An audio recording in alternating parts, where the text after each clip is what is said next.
In today's video, I'm going to teach you how to use emojis in Confluence pages.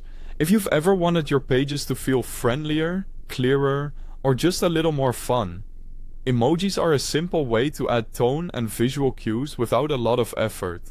I'll walk you through exactly how to place them, how to insert them in 3 easy ways, and how to make sure your changes are saved.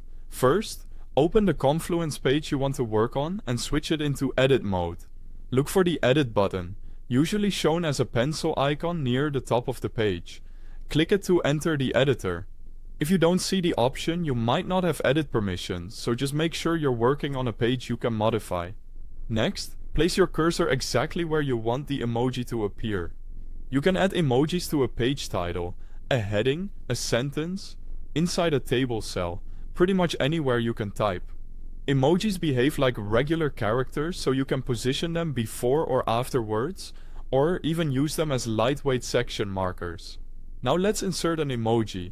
The first and fastest method is the emoji picker triggered by the colon key. Type a single colon, then start typing the name of the emoji, like colon smile. As you type, a small list will appear with matching options. Use your mouse or arrow keys to select the one you want and press enter.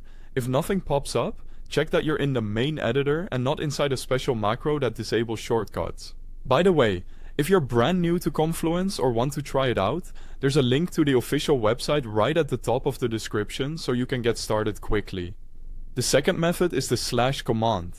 Type a /, then the word emoji. This opens a menu you can scroll through or search. It's handy if you prefer browsing categories or you're not sure what the emoji is called. The third method is copy and paste. If you already have an emoji from another page or a website, copy it and paste it directly into your Confluence editor. This is great for reusing a consistent set of symbols across pages. Just remember that emojis can look slightly different depending on the device or operating system. When you're happy with your changes, save the page. Click publish on a new page or update on an existing one. Your emoji is now live and visible to everyone with access to the page. That's all you need to make your Confluence pages more expressive and scannable. Use emojis sparingly to highlight key points, call out statuses, or add a welcoming touch, without distracting from your content. Thanks for watching.